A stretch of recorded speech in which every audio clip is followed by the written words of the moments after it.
7 अध्याय ਉਹਦੀ 11 ਤੋਂ 17 ਤੱਕ ਪੜਾਂਗੇ ਅਸੀਂ।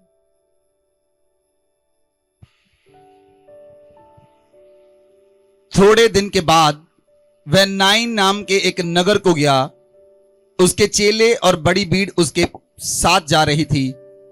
जब वह नगर के फाटक के पास पहुंचा तो देखो, लोग एक मुर्दे को बाहर लिए जा रहे थे, जो अपनी मां का इकलौता पुत्र था और वह विधवा थी। नगर के बहुत से लोग उसके साथ थे। उसे देखकर प्रभु को उस पर तरस आया और उसने उससे कहा, मत रो। तब उसने पास आकर अर्थी को छुआ और उठाने वाले ठहर गए। तब उसने कहा, हे जवान, मैं तुझसे कहता हूं, उठ। तब वह मुर्दा उठ बैठा और बोलने लगा। उसने उसकी मां को सौंप दिया।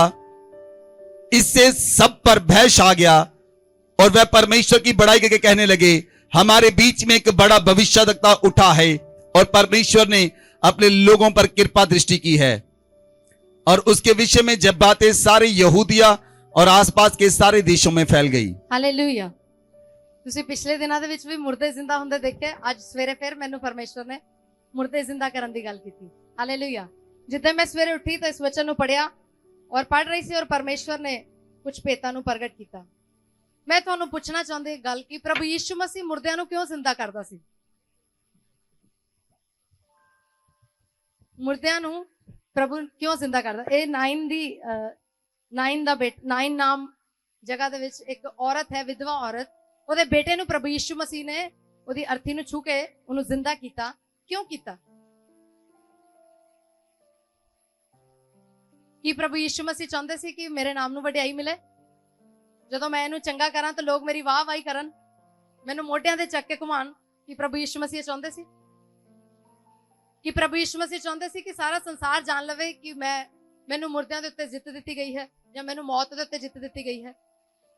ਮੇਰੇ ਹਿਸਾਬ ਨਾਲ ਤਾਂ ਨਹੀਂ, ਕਿਉਂਕਿ ਬਾਈਬਲ ਦੇ ਵਿੱਚ ਦੇਖਿਆ ਮੈਂ ਕਿ ਜਦੋਂ ਪ੍ਰਭੂ ਯਿਸੂ ਮਸੀਹ ਨੇ ਕਈ ਬਿਮਾਰਾਂ ਨੂੰ ਚੰਗਾ ਕੀਤਾ ਜਾਂ ਦੁਸ਼ਟ ਆਤਮਾਵਾਂ ਨੂੰ ਕੱਢਿਆ ਤਾਂ ਪ੍ਰਭੂ ਨੇ ਉਹਨਾਂ ਨੂੰ ਚੁੱਪ ਰਹਿਣ ਲਈ ਕਿਹਾ। ਉਹਨਾਂ ਨੇ ਕਿਹਾ, ਚੁੱਪ ਰਹੋ, ਕਿਸੇ ਨੂੰ ਦੱਸਣ ਦੀ ਲੋੜ ਨਹੀਂ ਹੈ। ਇਸ ਲਈ ਮੈਂ ਸੋਚਦੀ ਹਾਂ ਕਿ ਜੇ ਪ੍ਰਭੂ ਯਿਸੂ ਮਸੀਹ ਨੇ ਇਸ ਮੁਰਦੇ ਨੂੰ ਜ਼ਿੰਦਾ ਕੀਤਾ ਤਾਂ ਇਸ ਲਈ ਨਹੀਂ ਕੀਤਾ ਕਿ ਉਹ ਆਪ ਵਾਹ ਵਾਹੀ ਚਾਹੁੰਦਾ ਸੀ ਜਾਂ ਆਪ ਉੱਚਾ ਉੱਠਣਾ ਚਾਹੁੰਦਾ ਸੀ, ਬਲਕਿ ਬਾਈਬਲ ਦੇ ਵਿੱਚ ਜਦੋਂ ਮੈਨੂੰ ਗੌਰ ਨਾਲ ਪੜਿਆ ਕਿ ਪ੍ਰਭੂ ਤੂੰ ਇਹਨੂੰ ਕਿਉਂ ਜ਼ਿੰਦਾ ਕੀਤਾ, ਤੂੰ ਮੁਰਦੇ ਜ਼ਿੰਦਾ ਕਰਦਾ ਹੈ, ਇਸ ਸੰਸਾਰ ਦੇ ਵਿੱਚ ਲੋਕਾਂ ਨੂੰ ਨਵੀਂ ਜੀਵਨ ਦਿੰਦਾ ਹੈ। ਪਿਛਲੇ ਦਿਨਾਂ ਵਿੱਚ ਤੂੰ ਚਰਚ ਦੇ ਵਿੱਚ ਵੀ ਗਵਾਹੀਆਂ ਨੂੰ ਬਣਾਇਆ, ਉਹਨਾਂ ਮੁਰਦਿਆਂ ਨੂੰ ਜ਼ਿੰਦਾ ਕੀਤਾ, ਇੱਕ ਛੋਟੇ ਬੱਚੇ ਨੂੰ ਜ਼ਿੰਦਾ ਕੀਤਾ, ਇੱਕ ਬ੍ਰਦਰ ਨੂੰ ਜ਼ਿੰਦਾ ਕੀਤਾ। ਤੂੰ ਕਿਉਂ ਕੀਤਾ ਪ੍ਰਭੂ? ਕੀ ਕਾਰਨ ਹੈ ਤੇਰਾ? ਤਾਂ ਜਦੋਂ ਮੈਨੂੰ ਪੜ੍ਹ ਰਹੀ ਸੀ ਤਾਂ ਬਾਈਬਲ ਦੇ ਵਿੱਚ ਮੈਂ ਦੇਖਿਆ ਵਰਸ 13 ਦੇ ਵਿੱਚ ਲਿਖਿਆ ਹੈ, ਕਹਿੰਦਾ ਉਸੇ ਦੇਖकर प्रभु को तरस आया और उससे कहा मत रो। ਕਿਹਨੂੰ ਕਿਹਾ? ਪ੍ਰਭੂ ਯਿਸੂ ਮਸੀਹ ਨੇ विधवा ਨੂੰ, ਵਿਧਵਾ ਔਰਤ ਨੂੰ, ਜਿਹਦਾ ਪੁੱਤਰ ਮਰ ਚੁੱਕਾ ਸੀ। ਪ੍ਰਭੂ ਯਿਸੂ ਮਸੀਹ ਉਹਦੇ ਉੱਤੇ ਤਰਸ ਖਾ ਕੇ ਉਹਨੂੰ ਕਹਿੰਦੇ ਹੈ ਕਿ ਨਾ ਰੋ। ਹਾਲੇਲੂਇਆ। ਪ੍ਰਭੂ ਯਿਸੂ ਮਸੀਹ ਨੇ ਉਸ ਮੁਰਦੇ ਨੂੰ ਇਸ ਕਰਕੇ ਜ਼ਿੰਦਾ ਕੀਤਾ ਕਿਉਂਕਿ ਉਹਦੀ ਵਿਧਵਾ ਮਾਂ ਜਿਹੜੀ ਸੀ ਉਹ ਰੋ ਰਹੀ ਸੀ। ਉਹਨੂੰ ਰੋਂਦਿਆਂ ਹੋਇਆ ਦੇਖ ਕੇ ਪ੍ਰਭੂ ਯਿਸੂ ਮਸੀਹ ਤਰਸ ਨਾਲ ਭਰ ਗਏ ਔਰ ਪ੍ਰਭੂ ਯਿਸੂ ਮਸੀਹ ਸੱਚਮੁੱਚ ਤਰਸ ਨਾਲ ਭਰ ਕੇ ਰੋਗੀਆਂ ਨੂੰ ਚੰਗੇ ਕਰਦੇ ਸੀ। ਜਿੰਨੇ ਲੋਕ ਵੀ ਅਸੀਂ ਬਾਈਬਲ ਦੇ ਵਿੱਚ ਪੜ੍ਹਦੇ ਹਾਂ ਚੰਗੇ ਹੋਏ ਹਨ, ਉਹ ਇਸ ਲਈ ਚੰਗੇ ਕੀਤੇ ਗਏ ਕਿਉਂਕਿ ਪ੍ਰਭੂ ਯਿਸੂ ਮਸੀਹ ਉਹਨਾਂ ਨੂੰ ਦੇਖ ਕੇ ਤਰਸ ਦੇ ਨਾਲ ਭਰ ਜਾਂਦਾ ਸੀ। ਉਹਦਾ ਸੁਭਾਅ ਹੀ ਇਸ ਤਰ੍ਹਾਂ ਦਾ ਸੀ। ਉਹਦੇ ਅੰਦਰ ਇੰਨਾ ਪ੍ਰੇਮ ਸੀ ਕਿ ਉਹ ਜਦੋਂ ਕਿਸੇ ਨੂੰ ਰੋਂਦੇ ਹੋਏ ਤਰਸਦੇ ਹੋਏ ਦੇਖਦਾ ਸੀ ਤਾਂ ਉਹਨਾਂ ਦੇ ਉੱਤੇ ਉਹ ਤਰਸ ਕਰਦਾ ਸੀ। ਔਰ ਜਿੱਥੇ ਜਿੱਥੇ ਉਹਨੇ ਰੋਗੀਆਂ ਨੂੰ ਦੇਖਿਆ, ਜਿੰਨੇ ਰੋਗੀ ਉਹਦੇ ਕੋਲ ਲੈ ਕੇ ਆਏ ਜਾਂਦੇ ਸੀ, ਬਾਈਬਲ ਦੇ ਵਿੱਚ ਲਿਖਿਆ ਕਿ ਉਹ ਸਾਰਿਆਂ ਤੇ ਹੱਥ ਰੱਖ ਕੇ ਉਹਨੂੰ ਚੰਗਾ ਕਰਦਾ ਸੀ। ਉਹ ਇਹ ਨਹੀਂ ਸੀ ਕਹਿੰਦਾ ਕਿ ਮੈਂ ਥੱਕ ਚੁੱਕਾ ਹਾਂ, ਹੁਣ ਮੈਨੂੰ ਜਾਲਣ ਦਿਓ, ਮੈਂ ਕੋਈ ਬਿਮਾਰ ਚੰਗਾ ਨਹੀਂ ਕਰਨਾ ਹੁਣ। ਲੇਕਿਨ ਜਿੰਨੇ ਵੀ ਬਿਮਾਰ ਉਹਦੇ ਕੋਲ ਆਉਂਦੇ ਸੀ, ਜਿੰਨੇ ਵੀ ਮੁਰਦੇ ਆਉਂਦੇ ਸੀ, ਉਹ ਉਹਨਾਂ ਨੂੰ ਛੂ ਕੇ ਚੰਗਾ ਕਰਦਾ ਸੀ। ਹਾਲੇਲੂਇਆ। ਇਸ ਲਈ ਨਹੀਂ ਕਿ ਉਹ ਆਪਣੀ ਵਡਿਆਈ ਚਾਹੁੰਦਾ ਸੀ, ਪਰ ਇਸ ਲਈ ਕਿਉਂਕਿ ਉਹ ਤਰਸ ਖਾਂਦਾ ਸੀ। ਹਾਲੇਲੂਇਆ। ਪ੍ਰਭੂ ਯਿਸੂ ਮਸੀਹ ਨੇ ਜਦ ਉਹਦੀ ਵਿਧਵਾ ਮਾਂ ਨੂੰ ਦੇਖਿਆ ਤਾਂ ਉਸ ਵਿਧਵਾ ਮਾਂ ਨੂੰ ਦੇਖ ਕੇ ਉਹਦੇ ਉੱਤੇ ਤਰਸ ਆਇਆ ਕਿ ਇਸ ਔਰਤ ਨੇ ਆਪਣੀ ਸਾਰੀ ਉਮਰ ਬਿਨਾਂ ਆਪਣੇ ਪਤੀ ਤੋਂ ਗੁਜ਼ਾਰੀ ਹੈ। ਉਹਨੇ ਜਦ ਉਸ ਔਰਤ ਨੂੰ ਦੇਖਿਆ ਤਾਂ ਉਹਨੇ ਸੋਚਿਆ ਹੋਏਗਾ ਕਿ ਇਹਦੀ ਆਸ ਸਿਰਫ ਇਸ ਬੇਟੇ ਦੇ ਉੱਤੇ ਸੀ, ਕਿਉਂਕਿ ਬਾਈਬਲ ਦੇ ਵਿੱਚ ਲਿਖਿਆ 12 ਅਧਿਆਇ ਦੇ ਵਿੱਚ ਕਿ ਉਹਦਾ ਇਕਲੌਤਾ ਪੁੱਤਰ ਸੀ, ਇੱਕੋ ਇੱਕ ਪੁੱਤਰ ਸੀ ਉਹਦੀ ਮਾਂ ਦੇ ਕੋਲ। ਔਰ ਉਸ ਮਾਂ ਨੇ ਛੋਟੇ ਹੁੰਦਿਆਂ ਤੋਂ ਉਸ ਬੱਚੇ ਨੂੰ ਪਾਲਿਆ ਹੋਏਗਾ, ਕਿੰਨੀਆਂ ਮੁਸੀਬਤਾਂ ਦੇ ਨਾਲ, ਕਿੰਨਾ ਸਫ਼ਰ ਕਰਕੇ, ਕਿੰਨੇ ਤਾਨੇ ਸਹਿ ਕੇ, ਕਿੰਨੇ ਮਿਹਣੇ ਸਹਿ ਕੇ। ਉਹ ਔਰਤਾਂ ਜਾਣਦੀਆਂ ਹਨ ਜਿਨ੍ਹਾਂ ਨੂੰ ਬਿਨਾਂ ਆਦਮੀ ਤੋਂ ਆਪਣੇ ਬੱਚਿਆਂ ਨੂੰ ਵੱਡੇ ਕਰਨਾ ਪੈਂਦਾ ਹੈ। ਉਹ ਜਾਣਦੀਆਂ ਹਨ ਕਿਸ ਤਰ੍ਹਾਂ ਉਹਨਾਂ ਨੂੰ ਸੰਸਾਰ ਦੀਆਂ ਗੱਲਾਂ ਨੂੰ ਸਹਿਣ ਕਰਨਾ ਪੈਂਦਾ ਹੈ, ਕਿਸ ਤਰ੍ਹਾਂ ਉਹ ਗਰੀਬੀ ਦੀ ਹਾਲਤ ਦੇ ਵਿੱਚ ਆਪਣਾ ਪੇਟ ਕੱਟ-ਕੱਟ ਕੇ ਬੱਚਿਆਂ ਨੂੰ ਪਾਲਦੀਆਂ ਹਨ। ਜਦੋਂ ਪ੍ਰਭੂ ਯਿਸੂ ਮਸੀਹ ਨੇ ਉਸ ਔਰਤ ਨੂੰ ਦੇਖਿਆ ਹੋਏਗਾ, ਉਸ ਵਿਧਵਾ ਔਰਤ ਨੂੰ, ਉਸ ਸਮੇਂ ਪ੍ਰਭੂ ਯਿਸੂ ਮਸੀਹ ਦੇ ਮਨ ਵਿੱਚ ਇਸ ਲਈ ਤਰਸ ਭਰ ਗਿਆ ਕਿਉਂਕਿ ਉਹ ਉਸ ਵਿਧਵਾ ਔਰਤ ਦੀ ਕੰਡੀਸ਼ਨ ਨੂੰ ਜਾਣਦਾ ਸੀ। ਉਹਨੂੰ ਪਤਾ ਸੀ ਕਿ ਇਹੀ ਇੱਕ ਕੱਲਾ ਹੈ ਜਿਹਦੇ ਉੱਤੇ ਦੀ ਸਾਰੀ ਆਸ ਟਿਕੀ ਹੋਈ ਹੈ। ਇਹ ਉਹੀ ਮੁੰਡਾ ਹੈ ਜਿਹਨੂੰ ਦੇਖ ਦੇਖ ਕੇ ਇਹਨੇ ਸਾਰੀ ਉਮਰ ਕੱਟੀ ਹੈ ਕਿ ਇਹ ਕਦੋਂ ਵੱਡਾ ਹੋਏਗਾ ਔਰ ਕਦੋਂ ਮੇਰਾ ਆਸਰਾ ਬਣੇਗਾ, ਕਦੋਂ ਮੈਂ ਆਰਾਮ ਨਾਲ ਬੈਠਾਂਗੀ ਔਰ ਇਹ ਮੈਨੂੰ ਕਮਾ ਕੇ ਖਿਲਾਏਗਾ। ਪ੍ਰਭੂ ਯਿਸੂ ਮਸੀਹ ਹਰ ਇੱਕ ਪਰਿਸਥਿਤੀ ਨੂੰ ਜਾਣਦੇ ਸੀ। ਇਸ ਲਈ ਪ੍ਰਭੂ ਯਿਸੂ ਮਸੀਹ ਨੇ ਉਸ ਮੁਰਦੇ ਦੇ ਉੱਤੇ ਅਨੁਗ੍ਰਹ ਕੀਤਾ ਔਰ ਉਸ ਮਾਂ ਦੇ ਉੱਤੇ ਤਰਸ ਖਾਦਾ ਔਰ ਉਸ ਮੁਰਦੇ ਨੂੰ ਜ਼ਿੰਦਾ ਕੀਤਾ, ਕਿਉਂਕਿ ਉਹਦੀ ਮਾਂ ਦੀ ਸਾਰੀ ਆਸ ਉਸੇ ਬੇਟੇ ਦੇ ਉੱਤੇ ਸੀ। ਹਾਲੇਲੂਇਆ। ਸਾਡਾ ਪ੍ਰਭੂ ਤਰਸ ਨਾਲ ਭਰਿਆ ਹੋਇਆ ਪਰਮੇਸ਼ਵਰ ਹੈ। ਉਹ ਇੱਕ ਇੱਕ ਜਨ ਨੂੰ ਪ੍ਰੇਮ ਕਰਦਾ ਹੈ। ਅਸੀਂ ਸਭ ਪਰਮੇਸ਼ਵਰ ਦੀ ਆਪਣੀ ਰਚਨਾ ਹਾਂ। ਖੁਦਾ ਨੇ ਸਾਨੂੰ ਆਪ ਆਪਣੇ ਹੱਥਾਂ ਦੇ ਨਾਲ ਬਣਾਇਆ ਹੈ ਔਰ ਉਹ ਨਹੀਂ ਚਾਹੁੰਦਾ ਕਿ ਅਸੀਂ ਅਨਾਥਾਂ ਦੀ ਤਰ੍ਹਾਂ ਫਿਰੀਏ। ਜਦੋਂ ਉਹਨੇ ਦੇਖਿਆ, ਉਸ ਵਿਧਵਾ ਔਰਤ ਨੂੰ ਦੇਖਿਆ ਕਿ ਇਹ ਇਕੱਲੀ ਰਹਿ ਜਾਏਗੀ, ਇਹਦੇ ਕੋਲ ਇੱਕੋ ਇੱਕ ਬੇਟਾ ਹੈ, ਜੋ ਵੀ ਚਲਾ ਜਾਏਗਾ ਤਾਂ ਇਹਦੀ ਆਸ ਟੁੱਟ ਜਾਏਗੀ, ਇਹ ਪੂਰੀ ਤਰ੍ਹਾਂ ਨਿਰਾਸ਼ ਹੋ ਜਾਏਗੀ। ਲੇਕਿਨ ਪ੍ਰਭੂ ਯਿਸੂ ਮਸੀਹ ਨੇ ਉਹਦੀ ਨਿਰਾਸ਼ਾ ਨੂੰ ਆਸ਼ਾ ਦੇ ਵਿੱਚ ਬਦਲ ਦਿੱਤਾ। ਹਾਲੇਲੂਇਆ। ਉਹਦੇ ਰੋਣ ਨੂੰ ਆਨੰਦ ਦੇ ਵਿੱਚ ਬਦਲ ਦਿੱਤਾ। ਉਹ ਜਿਹੜੀ ਤਾਹਾਂ ਮਾਰ ਕੇ ਲੋਕਾਂ ਦੇ ਵਿੱਚ ਚੱਲਦੀ ਹੋਈ ਜਾ ਰਹੀ ਸੀ, ਆਪਣੀ ਹਾਲਾਤ ਦੇ ਉੱਤੇ ਰੋਂਦੀ ਕੁਰਲਾਉਂਦੀ ਹੋਈ ਜਾ ਰਹੀ ਸੀ, ਪਰਮੇਸ਼ਵਰ ਪ੍ਰਭੂ ਯਿਸੂ ਮਸੀਹ ਨੇ ਉਹਦੇ ਰੋਣੇ ਨੂੰ, ਵਿਲਾਪ ਨੂੰ ਆਨੰਦ ਦੇ ਵਿੱਚ ਬਦਲ ਦਿੱਤਾ ਔਰ ਉਸ ਮੁਰਦਾ ਬੇਟੇ ਨੂੰ ਜ਼ਿੰਦਾ ਕਰ ਦਿੱਤਾ। Hallelujah, hallelujah. ਔਰ ਬਾਈਬਲ ਦੇ ਵਿੱਚ ਬਹੁਤ ਸਾਰੀ ਜਗ੍ਹਾ ਅਸੀਂ ਦੇਖਦੇ ਹਾਂ ਕਿ ਜਦੋਂ ਪ੍ਰਭੂ ਯਿਸੂ ਮਸੀਹ ਜਾ ਰਹੇ ਸੀ ਔਰ ਉਹਨਾਂ ਦੇ ਪਿੱਛੇ 5000 ਲੋਕਾਂ ਦੀ ਭੀੜ ਜਾ ਰਹੀ ਸੀ, ਉਹ ਤੁਰਦੇ ਜਾ ਰਹੇ ਸੀ, ਪਿੱਛੇ 3 ਦਿਨ ਹੋ ਗਏ ਸੀ। ਬਾਈਬਲ ਦੇ ਵਿੱਚ ਲਿਖਿਆ ਉਹਨਾਂ ਦੇ ਪਿੱਛੇ ਪਿੱਛੇ ਪਿੱਛੇ ਪਿੱਛੇ ਚੱਲਦੇ ਜਾ ਰਹੇ ਸੀ। ਤੇ ਬਾਈਬਲ 'ਚ ਲਿਖਿਆ ਕਿ ਚੇਲਿਆਂ ਨੂੰ ਪ੍ਰਭੂ ਯਿਸੂ ਮਸੀਹ ਨੇ ਪੁੱਛਿਆ ਕਿ ਇਹ ਲੋਕ ਮੇਰੇ ਪਿੱਛੇ ਆ ਰਹੇ ਹਨ, ਇਹਨਾਂ ਦੇ ਖਾਣ ਦੇ ਲਈ ਇੰਤਜ਼ਾਮ ਕੀਤਾ ਜਾਵੇ। ਤਾਂ ਚੇਲਿਆਂ ਨੇ ਕਿਹਾ ਕਿ ਸਾਡੇ ਕੋਲ ਕੁਝ ਨਹੀਂ ਹੈ, ਸਾਡੇ ਕੋਲ ਇੰਨਾ ਨਹੀਂ ਹੈ ਕਿ ਅਸੀਂ ਇਹਨਾਂ ਨੂੰ 5000 ਲੋਕਾਂ ਨੂੰ ਖਿਲਾ ਸਕੀਏ। ਲੇਕਿਨ ਉਸ ਸਮੇਂ ਵੀ ਪ੍ਰਭੂ ਯਿਸੂ ਮਸੀਹ ਦਾ ਮਨ ਤਰਸ ਦੇ ਨਾਲ ਭਰ ਗਿਆ। ਔਰ ਜੇ ਤੁਸੀਂ ਉੱਥੇ ਪੜੋ, ਬਾਈਬਲ ਦੇ ਵਿੱਚ ਲਿਖਿਆ ਹੈ, ਤੁਸੀਂ ਸਭ ਇਸ ਸਟੋਰੀ ਨੂੰ ਜਾਣਦੇ ਹੋ, ਮੈਂ ਜ਼ਿਆਦਾ ਵਰਸਿਸ ਨਹੀਂ ਪੜਾਵਾਂਗੀ ਕਿਉਂਕਿ ਤੁਸੀਂ ਵਚਨ ਨੂੰ ਜਾਣਨ ਵਾਲੇ ਲੋਕ ਹੋ। ਤੁਸੀਂ ਜਾਣਦੇ ਹੋ ਕਿ ਪ੍ਰਭੂ ਯਿਸੂ ਮਸੀਹ ਨੇ 5000 ਲੋਕਾਂ ਦੀ ਭੀੜ ਨੂੰ ਰਜਾਇਆ 5 ਰੋਟੀਆਂ 2 ਮਛਲੀਆਂ ਦੇ ਨਾਲ। ਲੇਕਿਨ ਉਸੇ ਜਗ੍ਹਾ ਤੇ ਲਿਖਿਆ ਹੋਇਆ ਕਿ ਉਹ ਭੀੜ ਦੇ ਵਿੱਚ ਬਹੁਤ ਸਾਰੇ ਲੋਕ ਬਿਮਾਰਾਂ ਨੂੰ ਔਰ ਮੁਰਦਿਆਂ ਨੂੰ ਔਰ ਬਹੁਤ ਸਾਰੇ ਰੋਗੀਆਂ ਨੂੰ ਲੈ ਕੇ ਪ੍ਰਭੂ ਦੇ ਪਿੱਛੇ ਪਿੱਛੇ ਚੱਲ ਰਹੇ ਸੀ। 3 ਦਿਨ ਹੋ ਗਏ ਸੀ ਉਸ ਬਿਮਾਰ ਨੂੰ, ਉਹਨਾਂ ਰੋਗੀਆਂ ਨੂੰ ਪ੍ਰਭੂ ਯਿਸੂ ਮਸੀਹ ਦੇ ਪਿੱਛੇ ਲੈ ਕੇ ਜਾ ਰਹੇ ਸੀ, ਕਿਉਂਕਿ ਉਹਨਾਂ ਨੂੰ ਪਤਾ ਸੀ ਕਿ ਅਸੀਂ ਬਹੁਤ ਸਾਰਾ ਪੈਸਾ ਖਰਚ ਕਰ ਚੁੱਕੇ ਹਾਂ, ਅਸੀਂ ਬਹੁਤ ਸਾਰਾ ਇਲਾਜ ਕਰਾ ਚੁੱਕੇ ਹਾਂ, ਸਾਡੀ ਕੋਈ ਬੱਸ ਨਹੀਂ ਚੱਲੀ ਹੈ। ਲੇਕਿਨ ਹੁਣ ਸਾਨੂੰ ਇੱਕ ਆਸ ਮਿਲੀ ਹੈ ਔਰ ਉਹ ਪ੍ਰਭੂ ਯਿਸੂ ਮਸੀਹ ਹੈ। ਔਰ ਪ੍ਰਭੂ ਯਿਸੂ ਮਸੀਹ ਨਾ ਸਾਡੇ ਜਿਹੜੇ ਉਹਨਾਂ ਦੇ ਬੱਚੇ ਸੀ, ਰਿਸ਼ਤੇਦਾਰ ਸੀ, ਉਹਨਾਂ ਨੂੰ ਆਸ ਸੀ ਕਿ ਪ੍ਰਭੂ ਯਿਸੂ ਮਸੀਹ ਨੂੰ ਚੰਗਾ ਕਰ ਸਕਦਾ ਹੈ। ਇਸ ਲਈ ਉਹ ਭੁੱਖਣ ਭਾਣੇ 3 ਦਿਨ ਬਿਨਾਂ ਖਾਣਾ ਖਾਤੇ, ਬਿਨਾਂ ਪਾਣੀ ਪੀਤੇ ਪ੍ਰਭੂ ਯਿਸੂ ਮਸੀਹ ਦੇ ਪਿੱਛੇ ਉਹ ਭੀੜ ਚੱਲਦੀ ਜਾ ਰਹੀ ਸੀ। ਔਰ ਬਾਈਬਲ 'ਚ ਲਿਖਿਆ ਕਿ ਪ੍ਰਭੂ ਯਿਸੂ ਮਸੀਹ ਨੇ ਜਦ ਉਹਨਾਂ ਨੂੰ ਪਿੱਛੇ ਮੁੜ ਕੇ ਦੇਖਿਆ ਤਾਂ ਉਹਨਾਂ ਦੇ ਉੱਤੇ ਤਰਸ ਖਾਦਾ ਔਰ ਜਿੰਨੇ ਰੋਗੀ ਉਸ ਭੀੜ ਦੇ ਵਿੱਚ ਸੀ, ਉਹਨਾਂ ਸਾਰੇ ਰੋਗੀਆਂ ਨੂੰ ਪ੍ਰਭੂ ਯਿਸੂ ਮਸੀਹ ਨੇ ਛੂ ਕੇ ਚੰਗਾ ਕੀਤਾ। ਹਾਲੇਲੂਇਆ।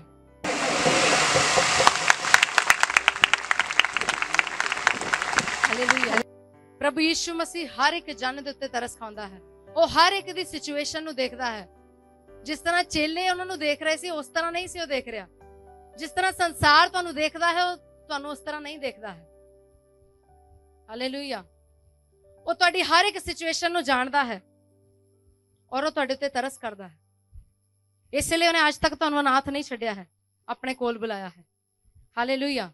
ਜਦੋਂ ਪ੍ਰਭੂ ਯਿਸੂ ਮਸੀਹ ਲਾਜ਼ਰ ਦੀ ਕਬਰ ਦੇ ਉੱਤੇ ਗਏ ਤਾਂ ਪ੍ਰਭੂ ਯਿਸੂ ਮਸੀਹ ਨੂੰ ਪਹਿਲਾਂ ਹੀ ਪਤਾ ਸੀ ਕਿ ਮੈਂ ਇਹਨੂੰ ਜ਼ਿੰਦਾ ਕਰਨ ਦੇ ਲਈ ਜਾ ਰਿਹਾ।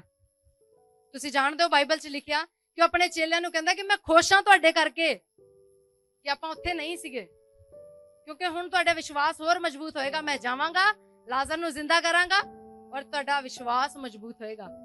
ਹਾਲੇਲੂਇਆ। ਪ੍ਰਭੂ ਪੂਰੇ ਜੋਸ਼ ਦੇ ਨਾਲ ਗਏ। ਥੋਮਾ ਕਹਿੰਦਾ ਚਲੋ ਇਹਦੇ ਨਾਲ ਮਰਨ ਨੂੰ ਚਲੀਏ। ਥੋਮਾ ਕਿਸ ਤਰ੍ਹਾਂ ਦੇਖ ਰਿਹਾ ਸੀ, ਲੇਕਿਨ ਪ੍ਰਭੂ ਯਿਸੂ ਮਸੀਹ ਨੂੰ ਪਤਾ ਸੀ ਕਿ ਉਹ ਬਿਮਾਰ ਹੈ, ਲੇਕਿਨ ਫਿਰ ਵੀ ਉਹ ਨਹੀਂ ਗਏ। 3 ਦਿਨ ਉਹ ਉਸ ਜਗ੍ਹਾ ਤੇ ਠਹਿਰੇ ਰਹੇ। ਫਿਰ ਉਹ ਗਏ ਲਾਜ਼ਰ ਦੀ ਕਬਰ ਦੇ ਕੋਲ, ਔਰ ਉੱਥੇ ਜਾ ਕੇ ਤੁਸੀਂ ਪੜਿਆ ਕਿ ਪ੍ਰਭੂ ਯਿਸੂ ਮਸੀਹ ਰੋਏ। ਕਿਉਂ ਰੋਏ ਪ੍ਰਭੂ ਯਿਸੂ ਮਸੀਹ? ਪ੍ਰਭੂ ਨੂੰ ਪਤਾ ਸੀ ਮੈਂ ਜਾ ਕੇ ਜ਼ਿੰਦਾ ਕਰਨਾ ਹੈ। ਪ੍ਰਭੂ ਨੂੰ ਪਤਾ ਸੀ ਕਿ ਅੱਜ ਮੈਂ ਇਹ ਕੰਮ ਕਰਨ ਦੇ ਲਈ ਜਾ ਰਿਹਾ। ਲਾਜ਼ਰ ਮਰ ਚੁੱਕਾ ਹੈ। ਉਹ ਆਪਣੇ ਚੇਲਿਆਂ ਨੂੰ ਦੱਸ ਚੁੱਕੇ ਸੀ ਕਿ ਲਾਜ਼ਰ ਮਰ ਚੁੱਕਾ ਹੈ। ਫਿਰ ਵੀ ਉਹਨਾਂ ਨੂੰ ਪਤਾ ਸੀ ਮੈਂ ਜ਼ਿੰਦਾ ਕਰਨ ਜਾ ਰਿਹਾ। ਫਿਰ ਵੀ ਕਿਉਂ ਰੋਏ ਪ੍ਰਭੂ? ਆਏ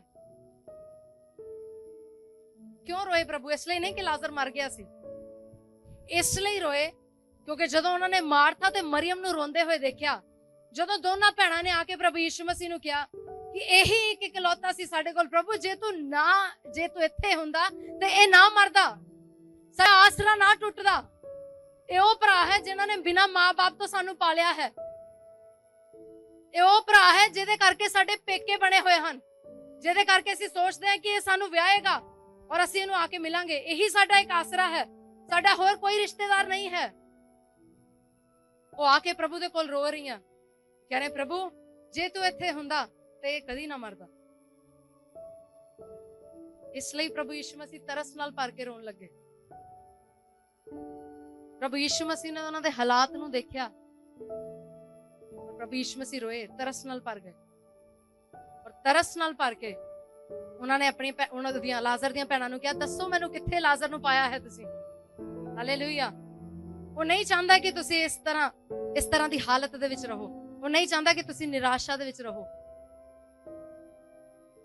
ਹਾਲੇਲੂਇਆ।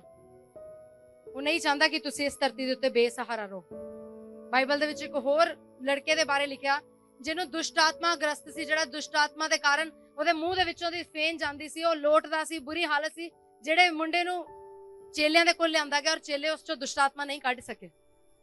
ਉਹ ਪਿਤਾ ਫਿਰ ਉਸ ਬੱਚੇ ਨੂੰ ਲੈ ਕੇ ਪ੍ਰਭੂ ਯਿਸੂ ਮਸੀਹ ਕੋਲ ਗਿਆ ਔਰ ਕੰਪਲੇਂਟ ਕਰਦਾ ਹੈ ਕਿ ਤੇਰੇ ਚੇਲੇ ਇਹਨੂੰ ਨਹੀਂ ਕੱਢ ਸਕੇ, ਲੇਕਿਨ ਉਹ ਦੱਸਦਾ ਹੈ ਕਿ ਇਹ ਮੇਰਾ ਇਕਲੌਤਾ ਪੁੱਤਰ ਹੈ ਪ੍ਰਭੂ, ਇਹ ਮੇਰਾ ਇਕਲੌਤਾ ਪੁੱਤਰ ਹੈ। ਤਾਂ ਬਾਈਬਲ ਵਿੱਚ ਲਿਖਿਆ ਕਿ ਪ੍ਰਭੂ ਤਰਸ ਨਾਲ ਭਰ ਗਏ। ਪ੍ਰਭੂ ਤਰਸ ਦੇ ਨਾਲ ਭਰ ਗਏ ਕਿਉਂਕਿ ਉਹ ਤੁਹਾਡੀ ਆਸ ਨੂੰ ਨਹੀਂ ਤੋੜਨਾ ਚਾਹੁੰਦੇ। ਔਰ ਬਾਈਬਲ 'ਚ ਲਿਖਿਆ ਇੱਕ ਯਾਇਰ ਦੀ ਬੇਟੀ ਜਿਹੜੀ ਮੁਰਦਾ ਪਈ ਸੀ, ਪ੍ਰਭੂ ਯਿਸੂ ਮਸੀਹ ਉਸ ਬੇਟੀ ਨੂੰ ਜ਼ਿੰਦਾ ਕਰਨ ਦੇ ਲਈ ਗਏ। ਕਿਉਂ ਗਏ ਪ੍ਰਭੂ ਯਿਸੂ ਮਸੀਹ? ਬਾਈਬਲ 'ਚ ਲਿਖਿਆ ਉਹ 12 ਸਾਲ ਦੀ ਲੜਕੀ ਸੀ, 12 ਸਾਲ ਦੀ ਲੜਕੀ ਸੀ ਔਰ 12 ਸਾਲਾਂ ਦੇ ਵਿੱਚ ਉਹਦੇ ਮਾਤਾ ਪਿਤਾ ਦੇ ਹੋਰ ਕੋਈ ਸੰਤਾਨ ਨਹੀਂ ਸੀ। ਉਹ ਆਪਣੇ ਮਾਤਾ ਪਿਤਾ ਦੀ ਇੱਕੋ ਹੀ ਬੇਟੀ ਸੀ। ਉਹਨਾਂ ਨੇ ਉਸ ਬੇਟੀ ਨੂੰ ਬਹੁਤ ਹੀ ਲਾਡ ਦੇ ਨਾਲ ਪਾਲ ਕੇ ਵੱਡਾ ਕੀਤਾ ਔਰ ਇਹ ਸੋਚ ਕੇ ਕਿ ਸਾਡੇ ਕੋਈ ਬੇਟਾ ਨਹੀਂ ਹੈ ਜਿਹੜਾ ਸਾਨੂੰ ਬੁਢਾਪੇ ਦੇ ਵਿੱਚ ਸੰਭਾਲੇਗਾ, ਪਰ ਇਹੀ ਇਕਲੌਤੀ ਬੇਟੀ ਹੈ ਜਿਹੜੀ ਮੈਨੂੰ ਸਾਂਭੇਗੀ। ਔਰ ਉਹਨੇ ਆਪਣੀ ਬੇਟੀ ਨੂੰ ਵੱਡਾ ਕੀਤਾ ਔਰ ਜਿੱਦਾਂ ਉਹ ਬੇਟੀ ਵੱਡੀ ਹੋ ਰਹੀ ਸੀ, 12 ਸਾਲ ਦੀ ਉਮਰ ਦੇ ਵਿੱਚ ਉਹ ਬੇਟੀ ਮਰ ਗਈ ਔਰ ਉਹਦੇ ਮਾਂ-ਬਾਪ ਰੋਣ ਲੱਗੇ, ਕੁਰਲਾਉਣ ਲੱਗੇ ਕਿ ਇੱਕੋ ਇੱਕ ਸਾਡੀ ਬੇਟੀ ਸੀ। 12 ਸਾਲਾਂ ਦੇ ਵਿੱਚ ਅਸੀਂ ਇੰਨਾ ਬੱਚਿਆਂ ਦਾ ਇੰਤਜ਼ਾਰ ਕੀਤਾ, ਪਰ ਇੱਕੋ ਹੀ ਬੇਟੀ ਜਿਹੜੀ ਸਾਡੇ ਕੋਲ ਸੀ ਉਹ ਵੀ ਚਲੀ ਗਈ ਔਰ ਉਹਨਾਂ ਦੀ ਆਸ ਟੁੱਟ ਗਈ। ਲੇਕਿਨ ਪ੍ਰਭੂ ਯਿਸੂ ਮਸੀਹ ਨੇ ਫਿਰ ਉਸ ਜਗ੍ਹਾ ਦੇ ਉੱਤੇ ਤਰਸ ਖਾਦਾ ਔਰ ਉਸ ਮੁਰਦਾ ਬੇਟੀ ਨੂੰ ਜ਼ਿੰਦਾ ਕੀਤਾ। Hallelujah, hallelujah, hallelujah. ਅਸੀਂ ਬਹੁਤ ਸਾਰੇ ਲੋਕ ਪ੍ਰਭੂ ਯਿਸੂ ਮਸੀਹ ਤੋਂ ਤਰਸ ਨੂੰ ਚਾਹੁੰਦੇ ਹਾਂ। ਪ੍ਰਭੂ ਯਿਸੂ ਮਸੀਹ ਦੇ ਕੋਲ ਇਸ ਲਈ ਆਉਂਦੇ ਹਾਂ ਕਿਉਂਕਿ ਪ੍ਰਭੂ ਯਿਸੂ ਮਸੀਹ ਸਾਨੂੰ ਪਤਾ ਹੈ ਸਾਨੂੰ ਅਨਾਥ ਨਹੀਂ ਛੱਡਦਾ ਹੈ, ਔਰ ਇਸ ਲਈ ਆਉਂਦੇ ਕਿ ਪ੍ਰਭੂ ਯਿਸੂ ਮਸੀਹ ਸਾਡੀਆਂ ਪਰਿਸਥਿਤੀਆਂ ਨੂੰ ਜਾਣਦਾ ਹੈ। ਆਮੀਨ। ਬਾਈਬਲ ਦੇ ਵਿੱਚ ਲਿਖਿਆ ਇੱਕ ਹੋਰ ਅਸੀਂ ਵਰਸ ਨੂੰ ਪੜਾਂਗੇ, उत्पत्ति दी पुस्तक 30 अध्याय दी 20 आयत में पढ़ांगे। तब लिया ने कहा, परमेश्वर ने मुझे अच्छा दान दिया है, अब की बार मेरा पति मेरे संग बना रहेगा, क्योंकि मेरे उससे 6 पुत्र उत्पन्न हो चुके हैं। इसीलिए उसने उसका नाम जबलून रखा। हालेलुया। इस जगह दे उत्ते एक औरत दा जिक्र है जिसका नाम है लिया, और लिया याकूब दी पत्नी सी। ਤੁਸੀਂ ਜਾਣਦੇ ਹੋ ਯਾਕੂਬ ਨੇ ਆਪਣੀ ਪਤਨੀ ਰਾਹੇਲ ਦੇ ਲਈ ਆਪਣੇ ਮਾਮਾ ਲਾਬਾਨ ਦੀ 7 ਸਾਲ ਸੇਵਾ ਕੀਤੀ ਕਿਉਂਕਿ ਉਹ ਰਾਹੇਲ ਦੇ ਨਾਲ ਪ੍ਰੀਤੀ ਕਰਦਾ ਸੀ। ਪਰ ਕਿਸ ਤਰ੍ਹਾਂ ਵੀ ਕਰਕੇ ਲਾਬਾਨ ਨੇ ਆਪਣੀ ਵੱਡੀ ਬੇਟੀ ਲੀਆ ਦਾ ਵਿਆਹ ਯਾਕੂਬ ਦੇ ਨਾਲ ਕਰ ਦਿੱਤਾ ਔਰ ਫਿਰ ਯਾਕੂਬ ਉਹਦੇ ਨਾਲ ਪ੍ਰੀਤੀ ਨਹੀਂ ਸੀ ਕਰਦਾ। ਬਾਈਬਲ 'ਚ ਲਿਖਿਆ ਉਹਦੇ ਨਾਲ ਪ੍ਰੇਮ ਨਹੀਂ ਸੀ ਕਰਦਾ, ਲੇਕਿਨ ਉਹ ਰਾਹੇਲ ਦੇ ਨਾਲ ਪ੍ਰੇਮ ਕਰਦਾ ਸੀ ਔਰ ਉਹਨੇ ਫਿਰ ਦੁਬਾਰਾ 7 ਸਾਲ ਆਪਣੇ ਮਾਮਾ ਦੀ ਸੇਵਾ ਕੀਤੀ ਤਾਂ ਕਿ ਉਹ ਰਾਹੇਲ ਜਿਹੜੀ ਉਸ ਨੂੰ ਇੱਕ ਪਤਨੀ ਦੇ ਰੂਪ ਦੇ ਵਿੱਚ ਮਿਲ ਜਾਵੇ। ਹੁਣ ਯਾਕੂਬ ਦੇ ਕੋਲ ਦੋ ਪਤਨੀਆਂ ਹਨ, ਇੱਕ ਲੀਆ ਹੈ, ਇੱਕ ਰਾਹੇਲ ਹੈ। ਰਾਹੇਲ ਨੂੰ ਤਾਂ ਯਾਕੂਬ ਬਹੁਤ ਜ਼ਿਆਦਾ ਪ੍ਰੇਮ ਕਰਦਾ ਸੀ, ਲੇਕਿਨ ਲੀਆ ਬਾਰ-ਬਾਰ ਉਹਦੇ ਪ੍ਰੇਮ ਦੇ ਲਈ ਤਰਸਦੀ ਸੀ। ਲੀਆ ਆਪਣੇ ਪਤੀ ਦੇ ਪਿਆਰ ਦੇ ਲਈ ਕੀ ਕਰਦੀ ਸੀ? ਤਰਸਦੀ ਸੀ। ਉਹਦੇ ਪਹਿਲਾਂ ਬੇਟਾ ਹੋਇਆ, ਫਿਰ ਉਹਨੇ ਸੋਚਿਆ ਕਿ ਹੁਣ ਮੇਰਾ ਪਤੀ ਮੈਨੂੰ ਪ੍ਰੇਮ ਕਰੇਗਾ। ਫਿਰ ਉਹਦੇ ਦੂਸਰਾ ਬੇਟਾ ਹੋਇਆ, ਉਹਨੇ ਸੋਚਿਆ ਹੁਣ ਮੇਰਾ ਪਤੀ ਮੈਨੂੰ ਪ੍ਰੇਮ ਕਰੇਗਾ। ਫਿਰ ਉਹਦੇ ਤੀਸਰਾ ਬੇਟਾ ਹੋਇਆ, ਉਹਨੇ ਸੋਚਿਆ ਹੁਣ ਮੇਰਾ ਪਤੀ ਸ਼ਾਇਦ ਮੈਨੂੰ ਪ੍ਰੇਮ ਕਰੇਗਾ। ਲੇਕਿਨ ਉਹ ਨਿਰਾਸ਼ ਹੋ ਗਈ, ਹਤਾਸ਼ ਹੋ ਗਈ। ਔਰ ਇਸ ਜਗ੍ਹਾ ਦੇ ਉੱਤੇ ਲਿਖਿਆ, ਉਤਪਤੀ 30 ਦੀ 20 ਦੇ ਵਿੱਚ ਅਸੀਂ ਪੜਿਆ ਕਿ ਉਹਦੇ ਜਦੋਂ 6ਵਾਂ ਪੁੱਤਰ ਜਨਮ ਲਿਆ, ਉਹ ਆਪਣੇ ਪਤੀ ਨੂੰ ਇੰਨਾ ਪ੍ਰੇਮ ਕਰਦੀ ਸੀ, ਇੰਨਾ ਪ੍ਰੇਮ ਉਹਦੇ ਕੋਲੋਂ ਲੈਣਾ ਚਾਹੁੰਦੀ ਸੀ, ਉਹਦੇ ਕੋਲੋਂ ਇੱਜ਼ਤ ਲੈਣਾ ਚਾਹੁੰਦੀ ਸੀ, ਉਹਦੇ ਕੋਲੋਂ ਇੱਕ ਆਨਰ ਚਾਹੁੰਦੀ ਸੀ ਕਿ ਮੈਂ ਉਹਦੀ ਪਤਨੀ ਹਾਂ, ਉਹ ਮੈਨੂੰ ਇੱਕ ਪਤਨੀ ਦੀ ਤਰ੍ਹਾਂ ਪ੍ਰੇਮ ਕਰੇ। ਉਹ ਜਦੋਂ ਉਹਦੇ 6ਵਾਂ ਪੁੱਤਰ ਜਨਮ ਲਿਆ ਤਾਂ ਉਸ ਸਮੇਂ ਉਹਨੇ ਉਹਦਾ ਨਾਮ ਇਹ ਸੋਚ ਕੇ ਜਬਲੂਨ ਰੱਖਿਆ। ਜਬਲੂਨ ਦਾ ਮਤਲਬ ਹੈ ਇੱਜ਼ਤ, ਆਦਰ, ਪ੍ਰਮੋਸ਼ਨ। ਉਹਦੇ ਮਨ ਦੇ ਵਿੱਚ ਸੀ ਕਿ ਹੁਣ ਮੈਂ ਇਹ ਜਿਹੜਾ ਬੱਚਾ ਬੌਰਨ ਹੋਇਆ ਹੈ, ਇਹਦੇ ਕਾਰਨ ਹੁਣ ਮੇਰਾ ਪਤੀ ਜਿਹੜਾ ਮੈਨੂੰ ਪ੍ਰੇਮ ਕਰੇਗਾ, ਹੁਣ ਮੇਰਾ ਪਤੀ ਮੈਨੂੰ ਪ੍ਰੇਮ ਕਰੇਗਾ, ਕਿਉਂਕਿ ਉਸ ਤੋਂ ਮੇਰੇ 6 ਪੁੱਤਰ ਹੋ ਚੁੱਕੇ ਹਨ। ਉਹਨੇ ਆਪਣੇ ਪਤੀ ਦੇ ਲਈ ਇੰਨਾ ਕੀਤਾ ਕਿ ਉਹਨੇ ਅਗਰ ਥੋੜਾ ਜਿਹਾ ਉੱਪਰੋਂ ਤੁਸੀਂ ਪੜੋ ਤਾਂ ਲਿਖਿਆ ਹੈ ਕਿ ਉਹਨੇ ਆਪਣੀ ਜਿਹੜੀ ਉਹਦੇ ਕੋਲ ਗੋਲੀ ਸੀ, ਜਿਹੜੀ ਨੌਕਰਾਨੀ ਸੀ, ਉਹ ਵੀ ਉਹਨੂੰ ਦੇ ਦਿੱਤੀ ਕਿ ਸ਼ਾਇਦ ਇਹਦੇ ਕਰਕੇ ਹੀ ਉਹ ਮੇਰੇ ਤੋਂ ਖੁਸ਼ ਹੋ ਜਾਵੇ। ਹਾਲੇਲੂਇਆ। ਉਹ ਇੱਕ ਆਦਰ ਨੂੰ ਚਾਹੁੰਦੀ ਸੀ, ਇੱਕ ਮਹਿਮਾ ਨੂੰ ਚਾਹੁੰਦੀ ਸੀ, ਉਸ ਪ੍ਰੇਮ ਨੂੰ ਚਾਹੁੰਦੀ ਸੀ। ਅਸੀਂ ਵੀ ਅੱਜ ਇਸ ਸੰਸਾਰ ਦੇ ਵਿੱਚ ਇਸੇ ਤਰ੍ਹਾਂ ਆਦਰ ਨੂੰ, ਪ੍ਰੇਮ ਨੂੰ ਲੱਭਦੇ ਹਾਂ। ਅਸੀਂ ਵੀ ਅੱਜ ਬਹੁਤ ਸਾਰੇ ਇਹੋ ਜਿਹੇ ਕੰਮ ਕਰਦੇ ਹਾਂ ਕਿ ਅਸੀਂ ਆਪਣੇ ਆਪ ਨੂੰ ਖਤਮ ਕਰਕੇ ਦੂਸਰੇ ਨੂੰ ਖੁਸ਼ ਕਰਨ ਦੀ ਕੋਸ਼ਿਸ਼ ਕਰਦੇ ਹਾਂ।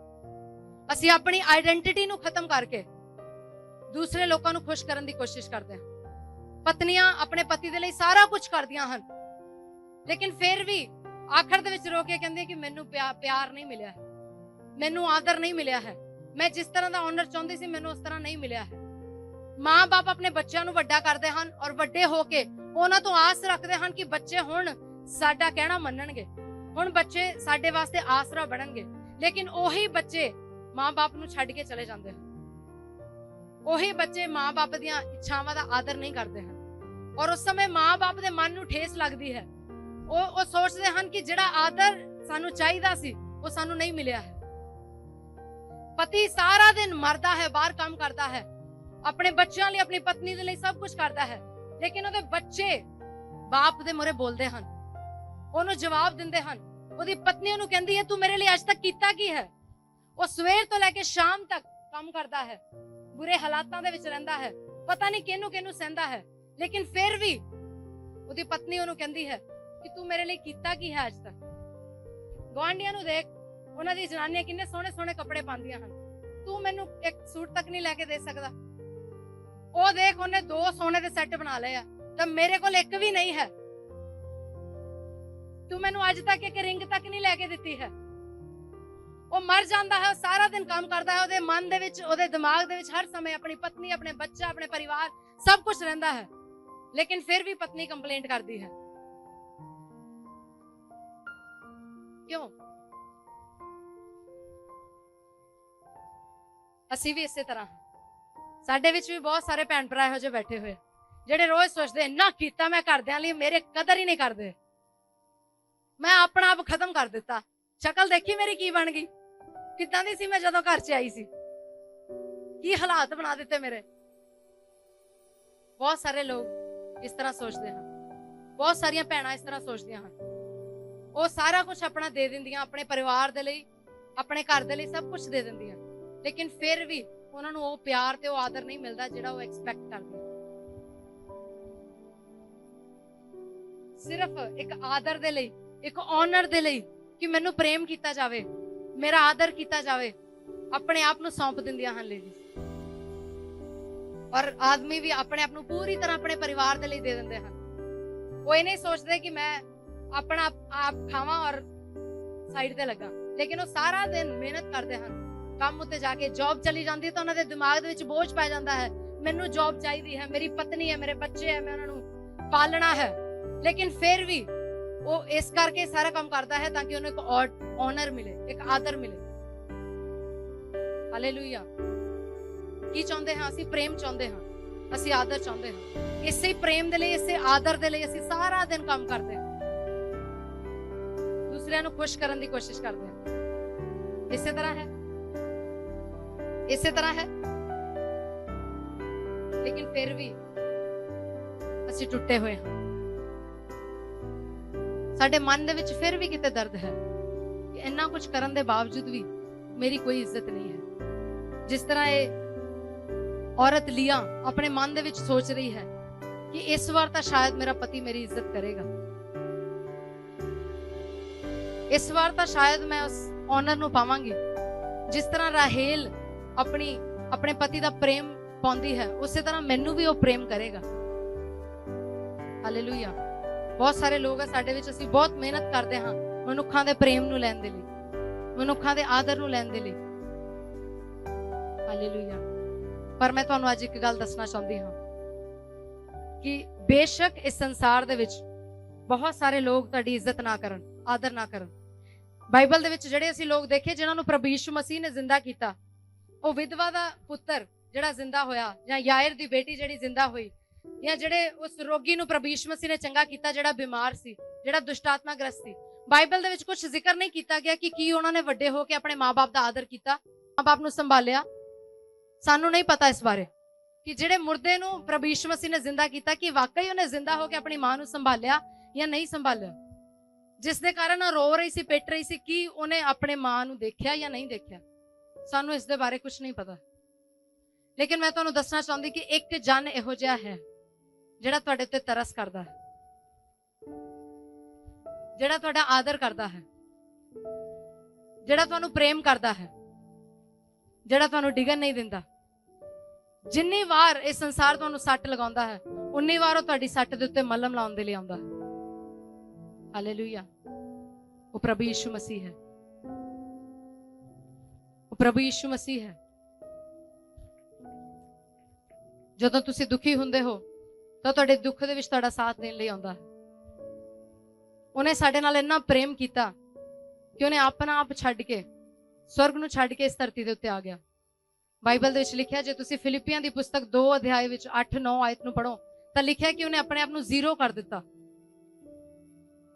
ਉਹ ਸਵਰਗ ਤੇ ਬੈਠਣ ਵਾਲਾ, ਸੋਨੇ ਦੇ ਸਿੰਘਾਸਨ ਦੇ ਉੱਤੇ ਬੈਠਾ ਹੋਇਆ, ਜਿਹਦੇ ਹੱਥ ਦੇ ਵਿੱਚ ਸੋਨੇ ਦਾ ਰਾਜਦੰਡ ਹੈ, ਉਸ ਪ੍ਰੇਮ ਦੇ ਕਾਰਨ, ਜਿਹੜੇ ਪ੍ਰੇਮ ਨੂੰ ਤੁਸੀਂ ਸੰਸਾਰ ਦੇ ਵਿੱਚ ਲੱਭਦੇ ਹੋ, ਉਸ ਪ੍ਰੇਮ ਨੂੰ ਜਿਹਨੂੰ ਤੁਸੀਂ ਆਪਣੇ ਬੱਚਿਆਂ ਦੇ ਵਿੱਚ, ਆਪਣੇ ਪਤੀ ਦੇ ਵਿੱਚ, ਆਪਣੇ ਪਰਿਵਾਰ ਦੇ ਵਿੱਚ, ਆਪਣੀ ਜੌਬ ਦੇ ਵਿੱਚ ਲੱਭਦੇ ਹੋ, ਆਪਣੇ ਕੁਲੀਗਸ ਦੇ ਵਿੱਚ ਲੱਭਦੇ ਹੋ, ਜਵਾਨ ਮੁੰਡੇ ਕੁੜੀਆਂ ਇੱਕ ਦੂਸਰੇ ਦੇ ਵਿੱਚ ਲੱਭਦੇ ਹਨ, ਉਹ ਪ੍ਰੇਮ, ਅਗੱਪਾ ਪ੍ਰੇਮ ਪ੍ਰਭੂ ਯਿਸੂ ਮਸੀਹ ਨੇ ਸਾਡੇ ਨਾਲ ਕੀਤਾ।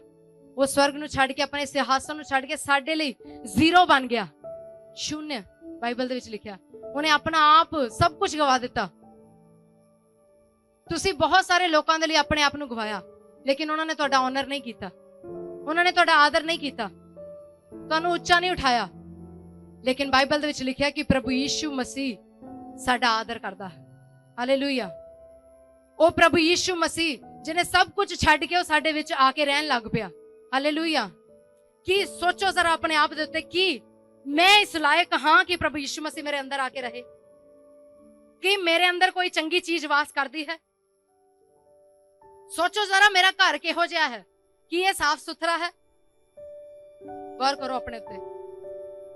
ਕੀ ਮੇਰਾ ਇਹ ਘਰ ਸਾਫ਼ ਸੁਥਰਾ ਹੈ? ਕੀ ਮੇਰਾ ਦਿਮਾਗ ਸਾਫ਼ ਸੁਥਰਾ ਹੈ? ਕਿ ਮੇਰੇ ਮਨ ਦੇ ਵਿੱਚ ਬੁਰੇ ਵਿਚਾਰ ਹਨ ਕਿ ਅੱਛੇ ਵਿਚਾਰ ਹਨ?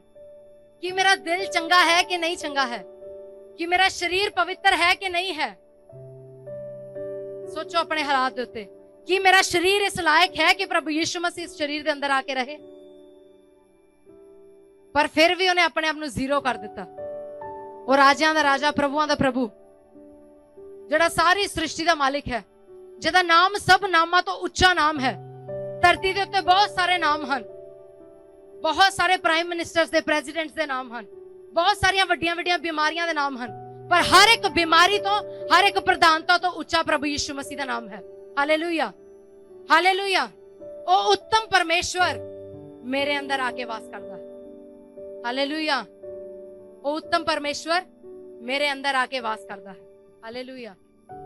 ਮੈਂ ਇਸ ਲਾਇਕ ਨਹੀਂ ਸੀ, ਲੇਕਿਨ ਉਹਨੇ ਮੇਰਾ ਆਦਰ ਕੀਤਾ, ਉਹਨੇ ਮੇਰਾ ਸਨਮਾਨ ਕੀਤਾ। ਬਾਈਬਲ 'ਚ ਲਿਖਿਆ, ਇਫਸੀਆਂ ਦੀ ਪੁਸਤਕ ਇੱਕ ਅਧਿਆਇ ਦੀ 21 ਆਇਤ ਨੂੰ ਪੜਾਂਗੇ ਅਸੀਂ। ਇਫਸੀਆਂ ਦੀ ਪੁਸਤਕ ਇੱਕ ਅਧਿਆਇ ਦੀ 21 ਆਇਤ ਨੂੰ ਪੜਾਂਗੇ। सब प्रकार की प्रधानता और अधिकार और सामर्थ और प्रभुता के 20 ਤੋਂ ਪੜਾਂਗੇ।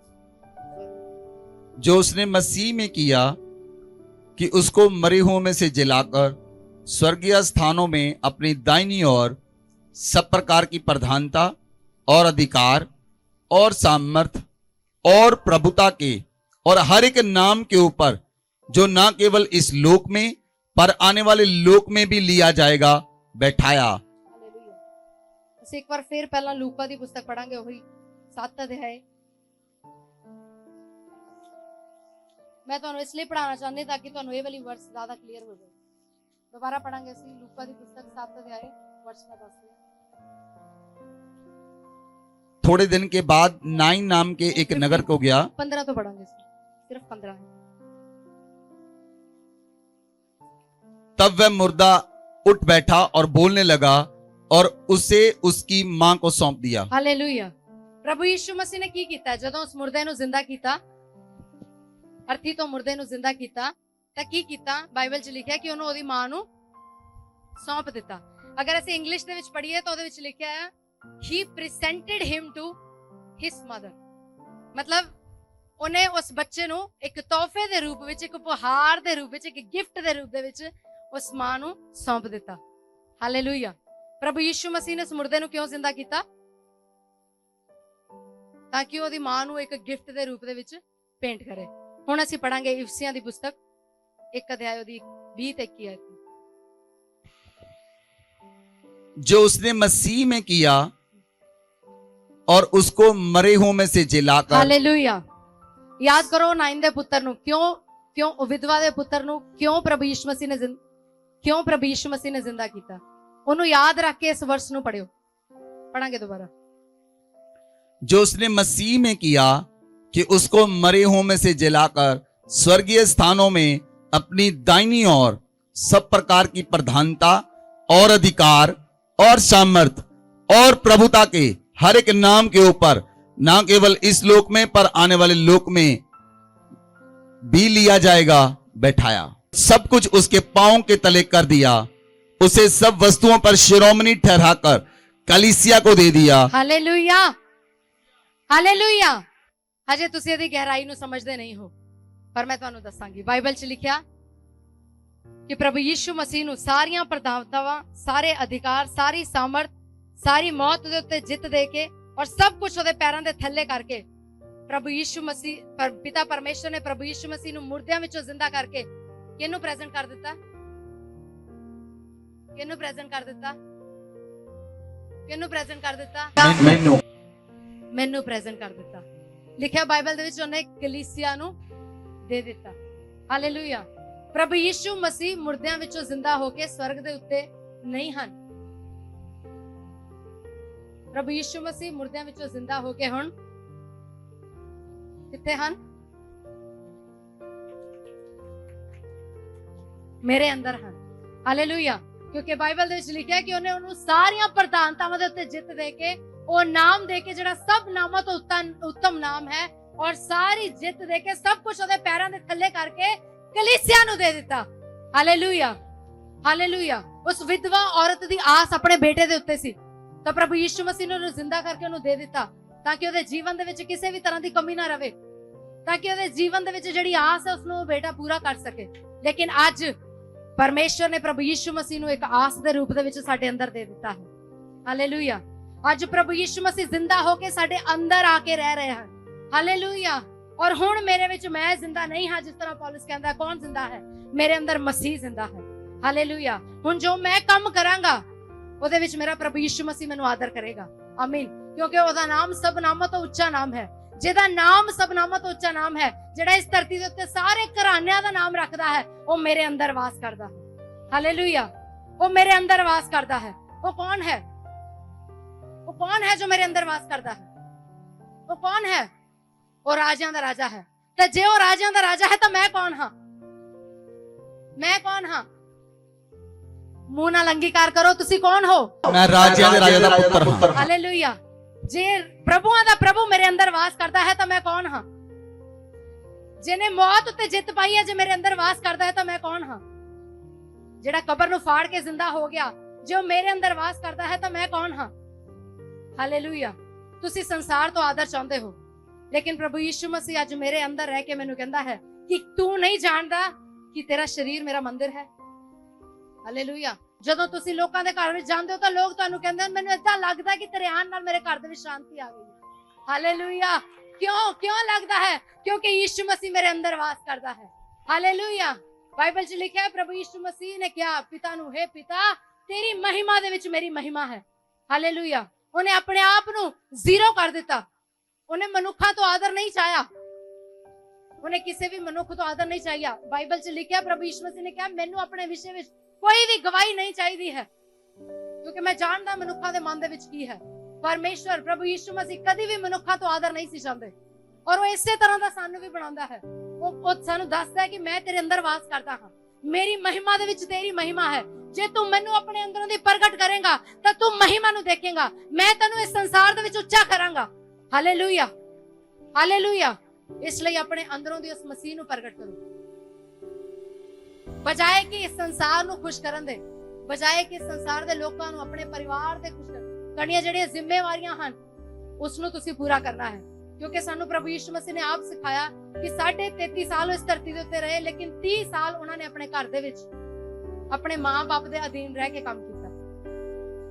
ਲੇਕਿਨ ਜਦੋਂ ਪ੍ਰਭੂ ਯਿਸੂ ਮਸੀਹ ਦੀ ਸੇਵਾ ਦਾ ਸਮਾਂ ਆਇਆ, ਉਸ ਸਮੇਂ ਉਹਨੇ ਆਪਣੇ ਅੰਦਰੋਂ ਦੀ ਪਰਮੇਸ਼ਵਰ ਦੀ ਸਾਮਰਥ ਨੂੰ ਪ੍ਰਗਟ ਕੀਤਾ। ਪੂਰੇ 30 ਸਾਲ ਉਹ ਆਪਣੇ ਅੰਦਰ ਪ੍ਰਭੂ ਯਿਸੂ ਆਪਣੇ ਪਿਤਾ ਨੂੰ ਸਮੇਟਦਾ ਰਿਹਾ। ਪੂਰੇ 30 ਸਾਲ ਉਹਨੇ ਆਪਣੇ ਪਿਤਾ ਦੀ ਸਿੱਖਿਆ ਨੂੰ ਗ੍ਰਹਿਣ ਕੀਤਾ, ਔਰ ਫਿਰ 30 ਸਾਲ ਤੋਂ ਬਾਅਦ ਉਹਨੇ ਬੋਲਣਾ ਸ਼ੁਰੂ ਕੀਤਾ, ਮੈਂ ਤੇ ਮੇਰਾ ਪਿਤਾ ਇੱਕ ਹਾਂ। ਹਾਲੇਲੂਇਆ। ਮੈਂ ਤੇ ਮੇਰਾ ਪਿਤਾ ਇੱਕ ਹਾਂ। ਜੋ ਮੈਂ ਬੋਲਦਾ ਹਾਂ ਮੈਂ ਆਪਣੇ ਕੋਲੋਂ ਨਹੀਂ ਬੋਲਦਾ ਹਾਂ, ਜੋ ਕੁਝ ਮੈਂ ਪਿਤਾ ਕੋਲੋਂ ਸੁਣਦਾ ਹਾਂ ਉਹੀ ਬੋਲਦਾ ਹਾਂ। ਹਾਲੇਲੂਇਆ। ਔਰ ਉਹਨੇ ਕਿਹਾ ਜੋ ਕੰਮ ਮੈਂ ਆਪਣੇ ਪਿਤਾ ਨੂੰ ਕਰਦਾ ਹੋਇਆ ਦੇਖਦਾ ਹਾਂ ਉਹੀ ਮੈਂ ਕਰਦਾ ਹਾਂ। ਆਮੀਨ। ਜਦੋਂ ਪ੍ਰਭੂ ਯਿਸੂ ਮਸੀਹ ਨੇ ਆਪਣੇ ਅੰਦਰ ਪਿਤਾ ਦੀ ਸੰਪੂਰਨਤਾ ਨੂੰ ਦੇਖ ਲਿਆ ਕਿ ਹੁਣ ਮੇਰੇ ਵਿੱਚ ਮੈਂ ਨਹੀਂ, ਮੇਰਾ ਪਿਤਾ ਵਾਸ ਕਰਦਾ ਹੈ, ਤਾਂ ਉਸ ਸਮੇਂ ਉਹਨੇ ਪਿਤਾ ਨੂੰ ਰਿਵੀਲ ਕਰਨਾ ਸ਼ੁਰੂ ਕੀਤਾ, ਉਹਨੇ ਪਿਤਾ ਨੂੰ ਪ੍ਰਗਟ ਕਰਨਾ ਸ਼ੁਰੂ ਕੀਤਾ। ਉਹਨੇ ਦੂਸਰਿਆਂ ਨੂੰ ਦੱਸਣਾ ਸ਼ੁਰੂ ਕੀਤਾ ਕਿ ਤੁਸੀਂ ਵੀ ਪਿਤਾ ਦੇ ਅੱਗੇ ਪ੍ਰਾਰਥਨਾ ਕਰੋ ਕਿ हे ਪਿਤਾ, ਤੂੰ ਜੋ ਸਵਰਗ ਦੇ ਵਿੱਚ ਹੈ, ਤੇਰਾ ਨਾਮ ਪਵਿੱਤਰ ਮੰਨਿਆ ਜਾਵੇ, ਤੇਰਾ ਰਾਜ ਆਵੇ, ਤੇਰੀ ਮਰਜ਼ੀ ਜਿਸ ਤਰ੍ਹਾਂ ਸਵਰਗ ਤੇ ਪੂਰੀ ਹੁੰਦੀ ਉਸੇ ਤਰ੍ਹਾਂ ਧਰਤੀ ਤੇ ਹੋਵੇ। ਉਹਨੇ ਪਿਤਾ ਨੂੰ ਆਪਣੇ ਵਿੱਚੋਂ ਦੀ ਰਿਵੀਲ ਕਰਨਾ ਸ਼ੁਰੂ ਕੀਤਾ। ਅੱਜ ਉਹ ਮਸੀਹ ਤੁਹਾਡੇ ਅੰਦਰ ਆ ਕੇ ਵਾਸ ਕਰ ਚੁੱਕਾ ਹੈ। ਜਿਸ ਦਿਨ ਤੁਸੀਂ ਪ੍ਰਭੂ ਯਿਸੂ ਮਸੀਹ ਨੂੰ ਗ੍ਰਹਿਣ ਕੀਤਾ, ਪ੍ਰਭੂ ਯਿਸੂ ਮਸੀਹ ਤੁਹਾਡੇ ਅੰਦਰ ਆ ਕੇ ਰਹਿਣ ਲੱਗਾ ਹੈ। ਹੁਣ ਤੁਸੀਂ ਇਸ ਮਸੀਹ ਨੂੰ ਆਪਣੇ ਅੰਦਰ ਪੈਦਾ ਕਰਨਾ ਹੈ। ਹਾਲੇਲੂਇਆ। ਜਿਸ ਤਰ੍ਹਾਂ ਇੱਕ ਗਰਭਵਤੀ ਮਸੀਹ ਨੂੰ ਮਰੀਮ ਨੇ ਆਪਣੇ ਪੇਟ ਦੇ ਅੰਦਰ ਰੱਖਿਆ, ਔਰ ਜਦੋਂ ਮਰੀਮ ਐਲੀਸ਼ਬਾ ਦੇ ਕੋਲ ਗਈ ਤਾਂ ਐਲੀਸ਼ਬਾ ਦੇ ਕੋਲ ਜਾ ਕੇ ਉਹਦੇ ਪੇਟ ਦੇ ਵਿੱਚ ਜੋ ਬੱਚਾ ਸੀ, ਜੋ ਯਹੂਨਾ ਸੀ, ਉਹ ਉਛਲਿਆ। ਬਾਈਬਲ ਦੇ ਵਿੱਚ ਲਿਖਿਆ ਕਿ ਉਹਨੇ ਪਰਮੇਸ਼ਵਰ ਦੀ ਸਾਮਰਥ ਨੂੰ ਅਨੁਭਵ ਕੀਤਾ। ਹਾਲੇਲੂਇਆ। ਅੱਜ ਮਸੀਹ ਤੁਹਾਡੇ ਗਰਭ ਦੇ ਅੰਦਰ ਵਿੱਚ ਹੈ। ਅੱਜ ਮਸੀਹ ਤੁਹਾਡੇ ਗਰਭ ਦੇ ਅੰਦਰ ਵਿੱਚ ਹੈ। ਮਸੀਹ ਤੁਹਾਡੇ ਅੰਦਰ ਆ ਚੁੱਕਾ ਹੈ।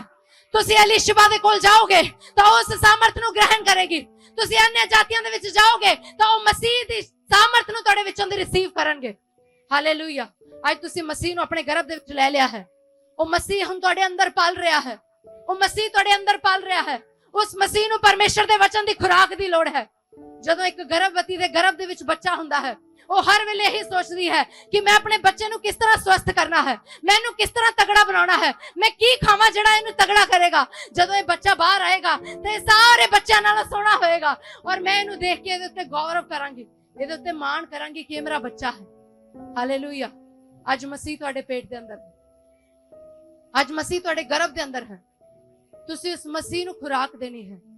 ਉਹਨੂੰ ਕਿਸੇ ਖੁਰਾਕ ਦੀ ਲੋੜ ਨਹੀਂ ਹੈ, ਉਹਨੂੰ ਪਰਮੇਸ਼ਰ ਦੇ ਵਚਨ ਦੀ ਖੁਰਾਕ ਦੀ ਲੋੜ ਹੈ। ਹਾਲੇਲੂਇਆ। ਕਿ ਜਦੋਂ ਪਵਿੱਤਰ ਆਤਮਾ ਦੀ ਛਾਇਆ ਮਰੀਮ ਦੇ ਉੱਤੇ ਹੋਈ ਤੇ ਮਰੀਮ ਗਰਭਵਤੀ ਹੋਈ। ਹਾਲੇਲੂਇਆ। ਮਸੀਹ ਨੂੰ ਪਵਿੱਤਰ ਆਤਮਾ ਦੀ ਲੋੜ ਹੈ। ਮਸੀਹ ਨੂੰ ਪਰਮੇਸ਼ਰ ਦੇ ਵਚਨ ਦੀ ਲੋੜ ਹੈ। ਜੇ ਤੁਸੀਂ ਚਾਹੁੰਦੇ ਹੋ ਕਿ ਮਸੀਹ ਤੁਹਾਡੇ ਅੰਦਰੋਂ ਦੀ ਪ੍ਰਗਟ ਹੋਵੇ ਤਾਂ ਤੁਹਾਨੂੰ ਉਸ ਨੂੰ ਹੁਣ ਖੁਰਾਕ ਦੇਣ ਦੀ ਲੋੜ ਹੈ, ਤਾਂ ਕਿ ਉਹ ਇੱਕ ਸਵਸਥ ਰੀਤੀ ਦੇ ਵਿੱਚ ਤੁਹਾਡੇ ਵਿੱਚੋਂ ਦੀ ਪ੍ਰਗਟ ਹੋਵੇ। ਹਾਲੇਲੂਇਆ। ਹਾਲੇਲੂਇਆ। ਉਹ ਪ੍ਰਭੂ ਯਿਸੂ ਮਸੀਹ ਤੁਹਾਨੂੰ ਮਾਣ ਦੇਣਾ ਚਾਹੁੰਦਾ ਹੈ।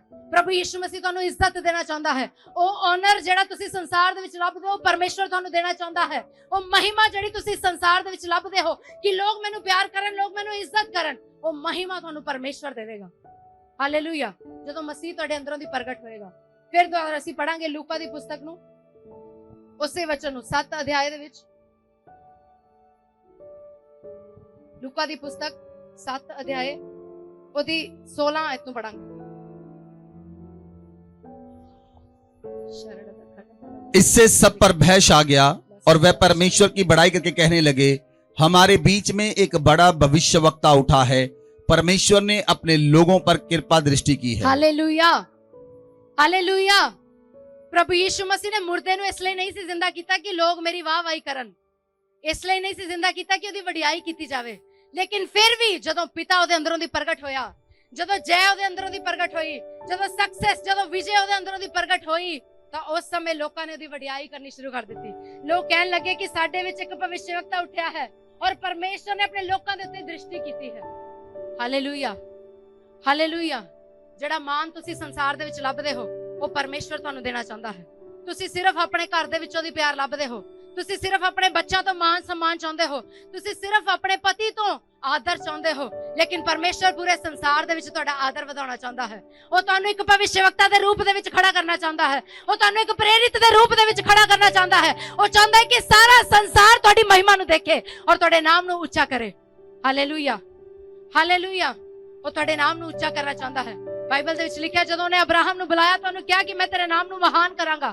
ਉਹ ਤੁਹਾਡੇ ਨਾਮ ਨੂੰ ਸਾਰੇ ਸੰਸਾਰ ਦੇ ਸਾਹਮਣੇ ਮਹਾਨ ਕਰਨਾ ਚਾਹੁੰਦਾ ਹੈ। ਉਹ ਸਿਰਫ ਇਹ ਹੀ ਨਹੀਂ ਚਾਹੁੰਦਾ ਕਿ ਤੁਹਾਡੇ ਪਰਿਵਾਰ ਦੇ ਲੋਕ ਤੁਹਾਡੀ ਇੱਜ਼ਤ ਕਰਨ, ਪਰ ਉਹ ਚਾਹੁੰਦਾ ਹੈ ਕਿ ਇਹ ਪੂਰਾ ਸੰਸਾਰ ਤੁਹਾਨੂੰ ਪ੍ਰਭੂ ਯਿਸੂ ਮਸੀਹ ਦੇ ਨਾਮ ਤੋਂ ਜਾਣੇ। ਹਾਲੇਲੂਇਆ।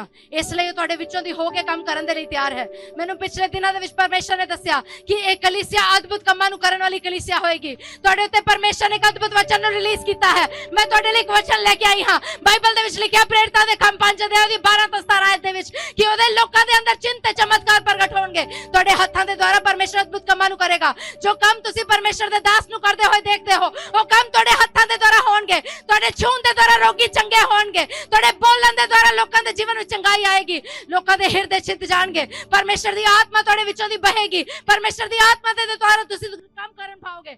ਰਿਖਾਲਾ ਬਾਸ਼ਾ ਬਾਲਾ ਬਾਰਾ ਬਨਾ ਮੰਦਨਾ। ਆਪਣੇ ਹੱਥਾਂ ਨੂੰ ਉਠਾਓ, ਆਪਣੀ ਅੱਖਾਂ ਨੂੰ ਬੰਦ ਕਰੋ। ਲਮਨਾ ਖਸ਼ਕਲਾ ਬਾਰੀਆ ਬਾਲਾ ਬਾਰਾ ਬਾਰਾ ਬਾਰਾ ਲਬਾਰਾ ਬਾਲਾ ਬਾਰਾ ਬਾਰਾ ਰਬਾਲਾ ਬਾਰਾ ਬਗਾ ਜ਼ਰਾ ਬਾਬਾ तो आदर नहीं चाहिए मेरे लहरिया माना खसकला बा तो आदर नहीं चाहिए मेरे परमेश्वर। मैं तेरा आदर कर दिया मेरे परमेश्वर। रबा बाबा बाबा मेरे परमेश्वर, मैं अपना जीवन तेनु दिंदी हां मेरे परमेश्वर। मैं अपने आप तेरे वचन दे नाल तो परांगी मेरे परमेश्वर। मैं अपने आप नु अपने तेरे वचन दे नाल परांगी मेरे प्रभु, ताकि तू मेरे जीवन दे विचों प्रगट हो सके मेरे परमेश्वर।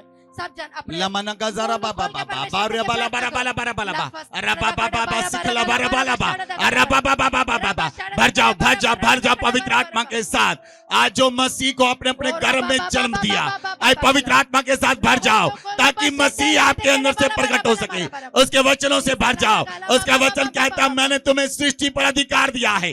जैसे परमेश्वर ने कहा उजियाला हो तो उजियाला हो गया। आज आपके जीवन में उजियाला हो रहा है। आज आपके जीवन में उजियाला हो रहा है। आज आपके जीवन में उजियाला हो रहा है। आप सामर्थ को देखेंगे, आप सामर्थ को देखेंगे।